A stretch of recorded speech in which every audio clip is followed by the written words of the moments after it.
Hello friends, welcome in my YouTube channel. Dear friends, we are learning anatomy and physiology. Last के 2 lectures में हमने देखा है कि हमने कुछ टर्मिनोलॉजी पढ़ी है। इसके अलावा हमारे ह्यूमन बॉडी का इंट्रोडक्शन पढ़ा था। आज अपन पढ़ने वाले हैं ह्यूमन सेल या फिर हम जिसको बोलते हैं मानव कोशिका। ठीक है, आइडियली हम जब देखते हैं कि जो ह्यूमन सेल है तो ह्यूमन सेल को हम जब पढ़ेंगे तो इसके अंदर हम पूरा की पूरा इसका स्ट्रक्चर पढ़ने वाले हैं। ठीक है, ह्यूमन सेल का देखिए, ह्यूमन सेल का जो होता है तो इसकी जो डिस्कवरी की थी रॉबर्ट हुक ने की थी 1665 में। तो ये क्वेश्चन कॉम्पिटिटिव एग्जाम्स में आता है। तो cell is discovered by the Robert Hooke. अब सेल से रिलेटेड कुछ इंटरेस्टिंग पॉइंट्स हैं, लाइक द लार्जेस्ट सेल। ठीक है, ह्यूमन सेल नहीं है लेकिन कुछ इंटरेस्टिंग पॉइंट याद रखना जरूरी है, कॉम्पिटिटिव एग्जाम्स में आता है। जैसे लार्जेस्ट सेल है अगर कोई है वर्ल्ड में तो क्या है, ऑस्ट्रिच एग। ऑस्ट्रिच एग क्या है, दुनिया की सबसे बड़ी एक कोशिका है, मतलब कि शुतुरमुर्ग का अंडा जिसका डायमीटर 175 मिलीमीटर। देखिए नॉर्मल अंडे से छोटे छोटे से होते हैं इस टाइप से। ठीक है, लेकिन ये ऑस्ट्रिच एग है, सबसे बड़ी सेल है ऑस्ट्रिच एग। उसके बाद में स्मॉलेस्ट सेल, ह्यूमन बॉडी के अंदर जो सबसे छोटी सेल है तो वो कौन सी है, ह्यूमन स्पर्म। ठीक है, ये डायग्राम है ह्यूमन स्पर्म का। ठीक है, ये जो है तो मेल गैमेट है जिसको शुक्राणु भी बोलते हैं। देन लॉन्गेस्ट सेल्स, सबसे लंबी कोशिका जो होती है दैट इज द न्यूरॉन। ठीक है, नर्वस सिस्टम के जो यूनिट है, मतलब फंक्शन यूनिट है, वो क्या है, structure of function unit neuron ही है। ठीक है, इस डायग्राम में देखिए सबसे लंबी सेल क्या होती है, न्यूरॉन होती है।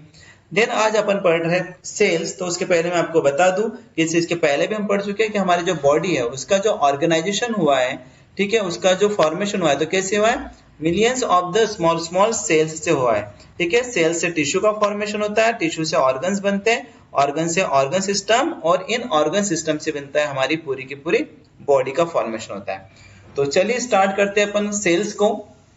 तो डियर फ्रेंड्स, ये डायग्राम में सेल का एक सिंपल सा डायग्राम है जिसका मेन जो डेफिनेशन सेल की that is the structural and functional unit of the body. Cell को क्या बोलते हैं, structural and functional unit of the body.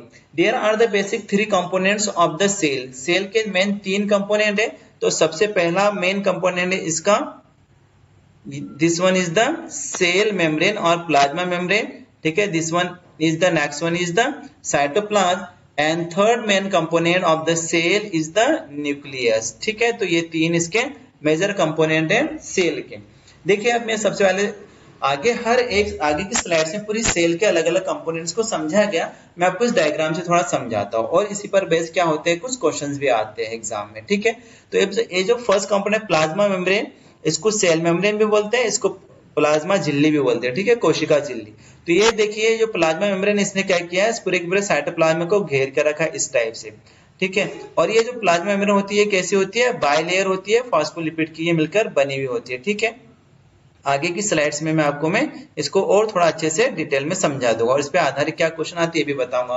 Next component अपने पास में साइटोप्लाज्म। अब ये जो साइटोप्लाज्म होता है जिसको प्लाज्मा मेम्ब्रेन ने घेर के रखा। ठीक है, इस प्लाज्मा मेम्ब्रेन और न्यूक्लियस के बीच का जो लिक्विड मटेरियल उसको अपन बोलेंगे साइटोप्लाज्म, और ये जो सेल ऑर्गेनेल्स है ये इनसे मिलकर बना होता है साइटोप्लाज्म। ठीक है, सेल ऑर्गेन जैसे ये माइटोकॉन्ड्रिया है, माइटोकॉन्ड्रिया को power house of the cells भी बोलते हैं। अनदर सेल ऑर्गेनेल हमारे पास में राइबोसोम, इसको प्रोटीन फैक्ट्री बोलते हैं।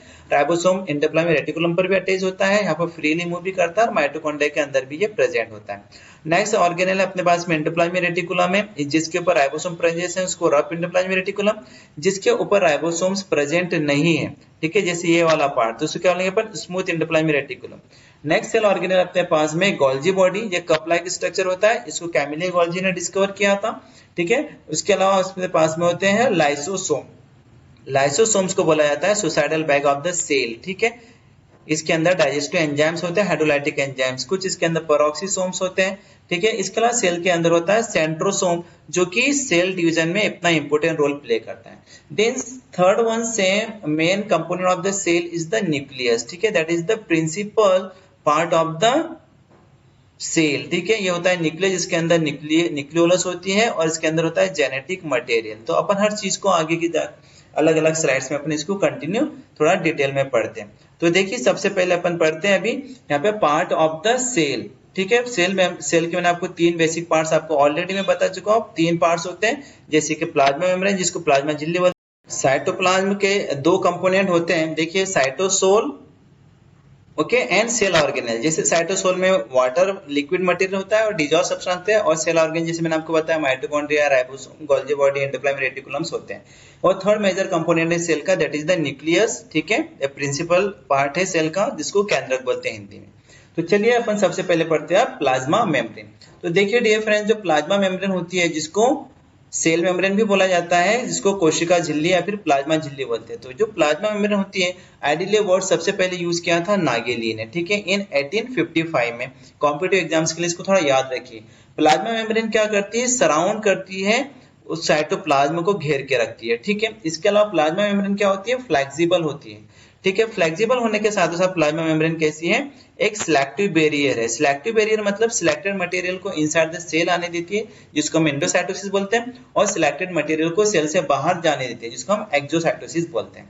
Now this is the structure of the plasma membrane. Ideally जो प्लाज्मा मेम्ब्रेन का जो स्ट्रक्चर है, इसको फ्लूइड मोज़ेक मॉडल के द्वारा समझा जाता है, और इसको फ्लूइड मोज़ेक मॉडल को प्रपोज किया था सिंगर एंड निकोलसन ने, ठीक है। सिंगर और निकोलसन ने 1972 में प्रपोज किया था। तो चलिए अपन आगे की स्लाइड में प्लाज्मा मेम्ब्रेन को समझा गया, बट मैं आपको इस डायग्राम की हेल्प से थोड़ा बताता हूँ। जो प्लाज्मा मेम्ब्रेन है, ये मिलकर बनी होती है फास्फोलिपिड की, ठीक है। लगभग इसके अंदर 75% होता है फास्फोलिपिड, इसके अंदर 20% होता है कोलेस्ट्रॉल, ठीक है, और इसके अंदर मात्र 5% होता है ग्लाइकोलिपिड होता है, ठीक है। तो इसके ये तीन मेजर कंपोनेंट होते हैं। इसके अलावा कुछ इसमें चैनल्स होते हैं, पोर्स होते हैं, ठीक है, प्लाज्मा मेम्ब्रेन के अंदर। तो मैं अब आपको बता दूं कि ये जो प्लाज्मा मेम्ब्रेन ये बाइलेयर होती है, ठीक है। अब ये देखिए, यहाँ से लेकर यहाँ तक एक लेयर हो गई, और यहाँ से लेकर यहाँ तक एक दूसरी लेयर हो गई, ठीक है। तो प्लाज्मा मेम्ब्रेन कैसी है, बाइलेयर होती है प्लाज्मा मेम्ब्रेन, ठीक है। तो मैं यहाँ पर लिख देता हूँ प्लाज्मा मेम्ब्रेन कैसी है, बाइलेयर, ठीक है। बाइलेयर होने के साथ साथ प्लाज्मा मेम्ब्रेन होती है एम्फीपैथिक। ये भी वर्ड याद रखना बहुत ही जरूरी है, क्योंकि एग्जाम में पूछ लेता है एम्फीपैथिक, ठीक है। एम्फीपैथिक का मतलब होता है प्लाज्मा मेम्ब्रेन के दोनों, इसके अंदर दोनों नेचर होते हैं। एक होता है पोलर नेचर होता है इसका, और दूसरा होता है नॉन पोलर, ठीक है। जो पोलर नेचर होता है वो क्या होता है, इस फास्फोलिपिड का होता है फॉस्फेट ग्रुप, ठीक है। जो फॉस्फेट ग्रुप होता है वो क्या होता है, इसका पोलर नेचर का होता है फॉस्फेट ग्रुप। फॉस्फेट ग्रुप से बनता है इसका हेड, ठीक है। क्या बनता है फॉस्फेट ग्रुप का, ये जो हेड होता है, ठीक है। ये देखो फॉस्फेट, ये जो हेड है ना, ये जो बने हुए हैं इस टाइप से, क्या ये हेड है, ये दूसरी लेयर का हेड है, और इधर अनदर लेयर का हेड है। अब ये जो हेड होते हैं, आइडियली इनका जो नेचर होता है हेड, वो कैसा होता है इसका, ये होता है हाइड्रोफिलिक होता है। कैसा होता है ये, हाइड्रोफिलिक नेचर के होते हैं इनके हेड, मतलब के वाटर लविंग होते हैं, ओके। तो ये क्या हो गया आपके एम्फीपैथिक का जो पोलर फॉर्म है। अब जो नॉन पोलर फॉर्म होता है इस प्लाज्मा मेम्ब्रेन का, वो क्या होता है, इसका लिपिड नेचर होता है। और इस लिपिड नेचर से क्या बनी होती है, इसकी टेल बनती है, ठीक है। और टेल क्या होती है, ये जो टेल होती है ये क्या होती है, हाइड्रोफोबिक नेचर की होती है, ठीक है। तो ये हाइड्रोफोबिक नेचर की होती है। चलिए आगे की स्लाइड्स में आपको थोड़ा डिटेल में बताता हूँ कि देखिए जो प्लाज्मा मेम्ब्रेन है कि जो ये किससे मिलकर बनी है, बाइलेयर होती है। ये सबसे पहली चीज क्या है, ये बाइलेयर है, ठीक है। बाइलेयर होने के साथ साथ में क्या होती है ये, कि इसके अंदर 75% क्या फॉस्फोलिपिड है, 20% इसमें कोलेस्ट्रॉल है, और 5% क्या है इसके अंदर ग्लाइकोलिपिड है, ठीक है। ऑलरेडी मैं आपको बता चुका हूँ डायग्राम के अंदर। अब देखिए यहाँ पर मैं आपको बताता हूँ थोड़ा सा और, कि ये जो इसका जो दूसरा नेचर है बाइलेयर होने के साथ साथ प्लाज्मा मेम्ब्रेन होती है एम्फीपैथिक, ये भी मैं आपको बता चुका हूँ। एम्फीपैथिक नेचर मतलब कि इसके अंदर दोनों नेचर है, पोलर और नॉन पोलर। इसका जो पोलर नेचर है फॉस्फेट ग्रुप के कारण, फॉस्फोलिपिड का जो फॉस्फेट ग्रुप है वो क्या बनाता है, इसका पोलर पार्ट बनाता है, जो कि हाइड्रोफिलिक नेचर का होता है, मतलब वाटर लविंग होता है, ठीक है। और इससे बनता है हेड, ठीक है। अब ये जो हेड होते हैं ये कहां पर होते हैं, आउटवर्ड के होते हैं, बाहर की ओर होते हैं। मतलब कि ये हेड फेस किसको करते हैं, साइटोप्लाज्म को फेस करते हैं, साइटोसोल को, और एक्स्ट्रा सेलुलर फ्लूइड को ये फेस करता है हेड, ठीक है। अब अपन देखते हैं नेक्स्ट कि जो नॉन पोलर पार्ट है इस प्लाज्मा मेम्ब्रेन का, तो नॉन पोलर पार्ट से क्या होता है, एक्चुअली फैटी एसिड से मिलकर बनता है इसका नॉन पोलर पार्ट, ठीक है। फैटी एसिड से जो बनाता है टेल को, और जो टेल होती है तो ये कैसे होती है, हाइड्रोफोबिक नेचर की होती है। हाइड्रोफोबिक नेचर का मीनिंग ये होता है कि वाटर रिपेलिंग होती है, ठीक है। चलिए, after the plasma membrane now we are learning the cytoplasm. ठीक है, अपन अब साइटोप्लाज्म पढ़ते हैं, जिसमें आपको ऑलरेडी डायग्राम की हेल्प से समझा चुका हूँ प्रीवियस स्लाइड्स के अंदर कि जो प्लाज्मा मेम्ब्रेन होता है, साइटोप्लाज्म जो होता है, तो साइटोप्लाज्म में क्या है, ये होता है प्लाज्मा मेम्ब्रेन से लेकर कहाँ तक होता है, ये न्यूक्लियस के बीच में ये होता है। ठीक है, प्लाज्मा मेम्ब्रेन बेसिक दो चीजों से मिलकर बना है। First one is the cytosol and cell organelles. ठीक है, तो आगे देखते हैं अपन, जो साइटोसोल्स होता है, साइटोसोल्स के अंदर जो होता है तो लगभग 55% जो पार्ट है जो साइटोसोल होता है सेल्स का। ठीक है, जिसके अंदर जो साइटोसोल हो क्या होता है 75 to 90% क्या होता है, वाटर कंटेंट होता है इसके अंदर। रिमेनिंग जो होता है तो डिजोल्व सब्सटेंसेस होते हैं, जैसे कि फैटी एसिड है, glucose, amino acid, lipid, ATP, सब चीजें होती है किसके अंदर, साइटोसोल के अंदर। ठीक है, साइटोसोल के अलावा जो होता है तो साइटोप्लाज्म में मिलकर बना होता है सेल ऑर्गेनेल से मिलकर बना होता है। तो these are the part of the cell organelle. Cell organelle क्या क्या होते हैं, जैसे सेंट्रोसोम है, सीलिया एंड फ्लैजिला है, ribosome, endoplasmic reticulum, Golgi body, lysosome, peroxisome, proteasome and mitochondria. ठीक है, इन सभी सेल ऑर्गेनेल्स को अपन अब आगे की स्लाइड्स में वन बाय वन पढ़ते हैं। ठीक है, तो first one is the centrosome. ठीक है, अब ये जो सेंट्रोसोम होता है, आइडियली सेंट्रोसोम की जो डिस्कवरी की थी that is the discover by the van Beneden ने की थी। ठीक है, 1887 में। अभी जो सेंट्रोसोम होता है ये इन्वॉल्व होता है मेन सेल डिवीजन करवाने में, ये हेल्प करता है। ठीक है, सक्सेसफुली सेल डिवीजन करवाता है। जो सेंट्रोसोम होता है वो दो चीजों से मिलकर बना होता है। एक तो इसके अंदर दो होते हैं परपेंडिकुलर एक दूसरे के होते हैं, इसमें सेंट्रियोल्स होते हैं, ये वन सेंट्रियोल और ये दूसरा नेक्स्ट सेंट्रियोल। ठीक है, इसके अलावा इसके अंदर पेरीसेंट्रियोलर मटेरियल होता है, तो इनसे मिलकर बना होता है सेंट्रोसोम। ठीक है, now next cell organ that is the cilia and flagella. Ideally the cilia and flagella are the motile projection. क्या होता है, जैसे कि ये सेल मेम्ब्रेन है, ठीक है, तो इसके छोटे छोटे से इस टाइप से क्या होता है बना होता है, इसको सीलिया बनते हैं। ठीक है, प्रोजेक्शन होते हैं, और जो बड़ा सा पार्ट होता है दैट इज द फ्लैजिला होता है। ठीक, इस टाइप से फ्लैजिला होता है, ये मूवमेंट कराने में हेल्प करते हैं। ठीक है, उसके बाद में अपन जो फ्लैजिला होता है ये सेम जो होता है तो सीलिया के जैसे ही होता है बट लार्जर होता है साइज के अंदर, मतलब लॉन्ग होता है। ठीक है, ह्यूमन बॉडी के अंदर एकमात्र ऐसी सेल है जिसके अंदर फ्लैजिला होता है and that is the human sperm. ठीक है, जो स्पर्म की जो टेल होती है ये क्या है, एग्जाम्पल है किसका, फ्लैजिला का। ठीक है, ये भी आप याद सकते हो कि फ्लैजिला ह्यूमन सेल में ओनली स्पर्म में ही होता है। उसके बाद में नेक्स्ट सेल ऑर्गेनेल आपके पास में दैट इज द राइबोसोम, जिसको बोला जाता है प्रोटीन फैक्ट्री, इसको बोलता है क्योंकि प्रोटीन सिंथेसिस राइबोसोम में ही होता है। ठीक है, सबसे पहले इसको जे पैलेट ने देखा था 1955 में एनिमल सेल्स के अंदर। ठीक है, स्ट्रक्चरली जो राइबोसोम्स होता है वो दो सब यूनिट से मिलकर बना होता है, टू सब यूनिट से होता है, 60S एंड 40S सब यूनिट से मिलकर। दोनों सब यूनिट जो होती है तो ये न्यूक्लियोलस में बनती है। ठीक है, अब देखते हैं अपन की जो राइबोसोम्स होता है, ये जो राइबोसोम क्या होता है, एंडोप्लाज्मिक रेटिकुलम के मेम्ब्रेन पर भी अटैच होता है जिससे रफ ईआर का फॉर्मेशन होता है। ये फ्रीली मूव रहता है साइटोप्लाज्म के अंदर जिसको फ्री राइबोसोम बोलते हैं, और कुछ राइबोसोम माइटोकॉन्ड्रिया के अंदर प्रेजेंट होते हैं। राइबोसोम्स कहीं भी हो इसका काम होता है प्रोटीन को सिंथेसिस करना। ठीक है, इसके बाद में अपन देखते हैं कि जो एंडोप्लाज्मिक रेटिकुलम, अब ये जो एंडोप्लाज्मिक रेटिकुलम है ये क्या है कि ये नेटवर्क लाइक मेम्ब्रेन का बना हुआ स्ट्रक्चर है। ठीक है, फ्लैट मेम्ब्रेन लाइक ट्यूबुल से मिलकर ये बना होता है। ठीक है, और इसको जो रिपोर्ट किया था सबसे पहले देखा था बाय पोर्टर एंड कालमैन ने। ठीक है, 1945 के अंदर। अभी जो एंडोप्लाज्मिक रेटिकुलम होती है दो टाइप की होती है, डायग्राम में देखिए आप कि इस एंडोप्लाज्मिक रेटिकुलम की डॉट डॉट लाइक जो स्ट्रक्चर बनी वो राइबोसोम है, जिसके कारण इसको बोला जाता है रफ ईआर। ठीक है, ये रफ ईआर हो गई, जिसके ऊपर राइबोसोम प्रेजेंट नहीं है तो उसको अपन बोलेंगे स्मूथ ईआर। ठीक है, तो इस टाइप से देखिए नेक्स्ट स्लाइड के अंदर फंक्शन है और टाइप है एंडोप्लाज्मिक रेटिकुलम के, जैसे कि rough ER and smooth ER on the basis of presence और एब्सेंस ऑफ द राइबोसोम। तब जैसे कि स्मूथ ईआर जो होती है उसके ऊपर राइबोसोम प्रेजेंट नहीं होते, रफ ईआर के ऊपर राइबोसोम प्रेजेंट होते हैं, इसलिए रफ ईआर का जो फंक्शंस हो गया वो क्या हो गया, प्रोटीन सिंथेसिस। अभी जो स्मूथ ईआर है इसके जो फंक्शन है वो डिफरेंट है। जैसे लीवर की जो सेल्स होती है जिसके अंदर जो स्मूथ ईआर है उसके अंदर एक एंजाइम होता है, वो एंजाइम रिलीज होता है और वो क्या करता है, ग्लूकोज को रिलीज करता है किसके अंदर, ब्लड स्ट्रीम के अंदर ये रिलीज करता है, और डिटॉक्सिफिकेशन भी करता है जैसे अल्कोहल या फिर जो पेस्टिसाइड्स है, ठीक है, इनका डिटॉक्सिफिकेशन करता है ये एंजाइम। तो डियर फ्रेंड्स ये अलग अलग टाइप के इसके फंक्शंस हैं। आइडियली क्या करता है ये एंजाइम लीवर, किडनी और इंटेस्टाइन के अंदर ये ग्लूकोज के अंदर जो 6 पोजीशन पे जो फॉस्फेट ग्रोथ है उसको रिमूव कर देगा, जिससे ग्लूकोज फ्रीली ब्लड स्ट्रीम के अंदर मूव कर जाता है। ठीक है, नेक्स्ट अपन देखते हैं अभी गोल्जी बॉडी। ठीक है, अब ये जो गोल्जी बॉडी है इसकी जो डिस्कवरी की थी कैमिलो गोल्जी ने की थी इन 1898 और ये नर्व सेल में देखी गई थी, ठीक है, वो भी किसकी, कैट की नर्व सेल के अंदर, ठीक है।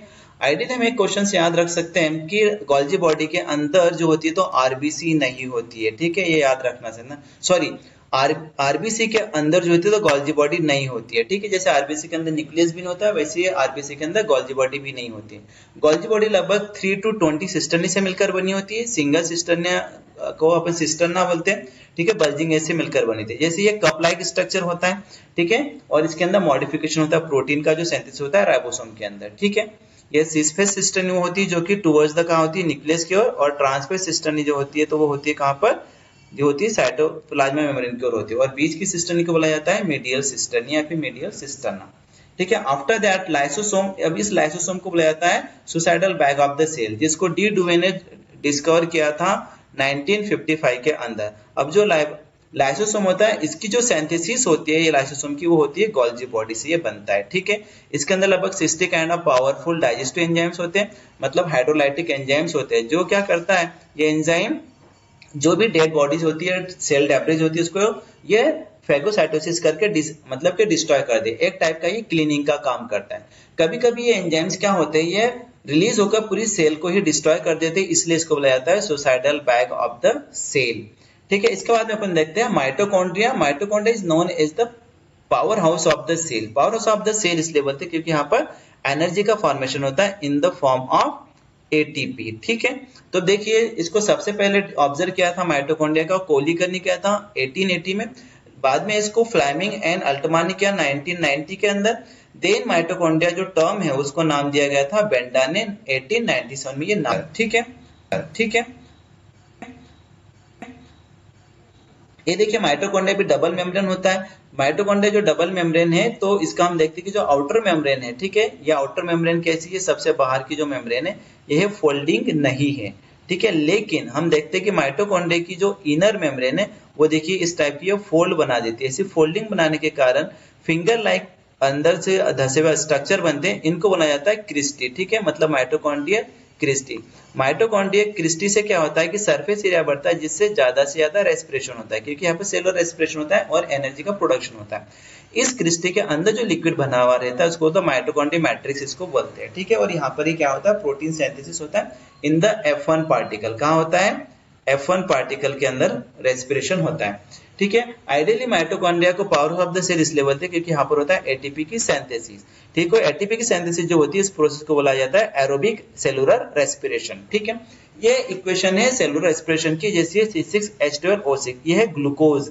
ये ऑक्सीजन की प्रेजेंस में इसका होता है ऑक्सीडेशन, ठीक है, मतलब ऑक्सीजन के साथ रिएक्शन होता है, कुछ एंजाइम इसके अंदर इन्वॉल्व होते हैं, तो क्या बनता है 6CO2 6H2 एंड 38 ATP का फॉर्मेशन होता है। मतलब एक ग्लूकोज का सेलुलर रेस्पिरेशन जब होता है इनके साथ मॉलिक्यूल ऑफ ऑक्सीजन के साथ में, तो 6 मॉलिक्यूल कार्बन डाइऑक्साइड भी बनता है, 6 मॉलिक्यूल वाटर भी बनते हैं, और 38 ATP बनता है। एटीपी मतलब कि एनर्जी मींस करेंसी, ठीक है, जिससे करेंसी को बोला जाता है power house of the cell, ठीक है। डियर फ्रेंड्स, माइटोकॉन्ड्रिया के बाद में अपने पास में है दैट इज द न्यूक्लियस, ठीक है। अब ये जो न्यूक्लियस जो होता है तो वेरी की और प्रिंसिपल और पार्ट है ये सेल का, ठीक है। इसको डिस्कवर किया था रॉबर्ट हुक ने, ये एग्जाम में आता है। अब ये जो न्यूक्लियस होता है इसको न्यूक्लियर एनवलप भी होता है इसका चारों, जिसके न्यूक्लियर पोर्स होते हैं, और उसके अंदर होती है न्यूक्लियोलस होने के साथ साथ इसमें होता है जेनेटिक मटेरियल जिसको डीएनए आरएनए अपन बोलते हैं, ठीक है। और इसी के साथ में जुड़ी थी एंडोप्लाज्मिक रेटिकुलम। अब देखिए जो न्यूक्लियस है ये स्फेरिकल और ओवल शेप का स्ट्रक्चर होता है, ये गोल स्ट्रक्चर होता है ये, ठीक है। और इसके जो होते हैं तो मोस्ट ऑफ द सेल्स के अंदर ये सिंगल ही होता है न्यूक्लियस, किसी किसी सेल के अंदर ये होता ही नहीं, जैसे आरबीसी के अंदर ये होता ही नहीं है, और स्केलेटल मसल्स की सेल के अंदर मल्टीपल न्यूक्लियाई होते हैं, ठीक है। तो डियर फ्रेंड्स, ये था अपनी कोशिकाएं। आगे से मैं आपसे रिक्वेस्ट करूंगा कि प्लीज लाइक कीजिए, शेयर कीजिए और सब्सक्राइब कीजिए मेरे चैनल को। Thank you.